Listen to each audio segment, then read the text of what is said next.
Assalamualaikum warahmatullahi wabarakatuh. Bismillahirrahmanirrahim. Bertemu kembali dalam Heribo Official Channel. Baik, kita masih dalam seri konflik dan manusia atau manusia dan konflik ya.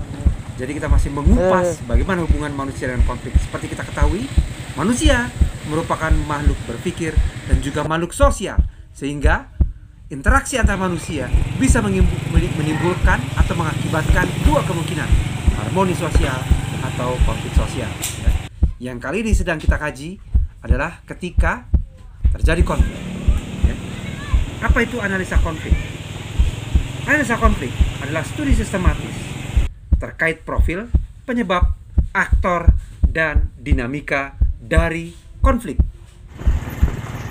Jadi ini mengupas profil, apa penyebab-penyebabnya, aktor-aktor yang terlibat, dan juga dinamika dari konflik. Maka secara umum, analisis konflik ya adalah systematic study of the profile, causes, actors, and dynamic of conflict. Ya. It helps development, humanitarian, and peace-building organization to gain a better understanding of the context in which they work and their role in that context. Ya, jadi ada sejumlah profesi nantinya yang memang akan berhubungan langsung dengan masyarakat yang tidak menutup kemungkinan akan bertemu dengan situasi konflik dan berusaha menganalisanya, juga berusaha menyelesaikannya dan membangun upaya-upaya agar tidak terjadi lagi konflik di kemudian hari atau membangun upaya preventif. Maka memahami analisis konflik menjadi sesuatu yang berharga dalam hal ini. Analisis konflik sebagai resolusi atau proses transformasi. Kondisi ini jelas merupakan suatu intervensi dan karenanya harus didekati dengan hati-hati. Para pihak yang berkonflik masing-masing memiliki pandangan mereka sendiri tentang penyebab asal-usul dari ketegangan saat ini. Seringkali asal-usul konflik itu sendiri merupakan masalah yang diperdebatkan yang harus ditangani secara sensitif. Analisis konflik adalah langkah awal yang umum dalam transformasi konflik. Baik, jadi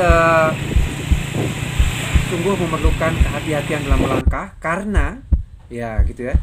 Para pihak yang berkonflik mungkin saja memiliki pandangan yang berbeda tentang konflik tersebut. Yang pihak A menganggap konflik yang terjadi karena A, pihak B menganggap konflik yang terjadi karena B. Pihak A menganggap B yang bersalah, pihak B menganggap A yang bersalah. Jadi harus sangat hati-hati dalam hal ini. Dan mengapa kita perlu menganalisis konflik? Ya, kita coba kupas satu persatu. Yang pertama adalah untuk memahami latar belakang dan sejarah suatu situasi dan kejadian-kejadian saat ini ya. Yang kedua, untuk mengidentifikasi semua kelompok yang terlibat, tidak hanya kelompok yang menonjol saja.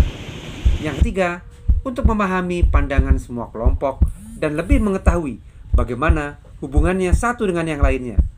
Selanjutnya, untuk mengidentifikasi faktor-faktor dan kecenderungan-kecenderungan yang mendasari konflik ya.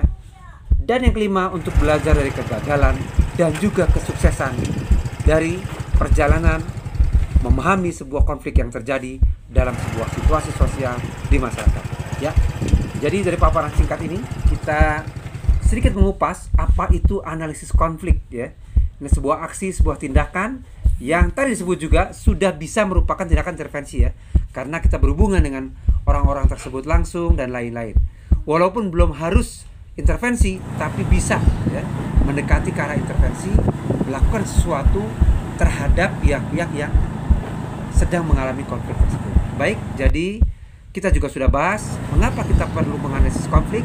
Ini bisa menjadi bekal yang baik bagi kita, calon pemberdaya yang akan berkiprah kelak di masyarakat. Demikian, terima kasih. Wassalamualaikum warahmatullahi wabarakatuh.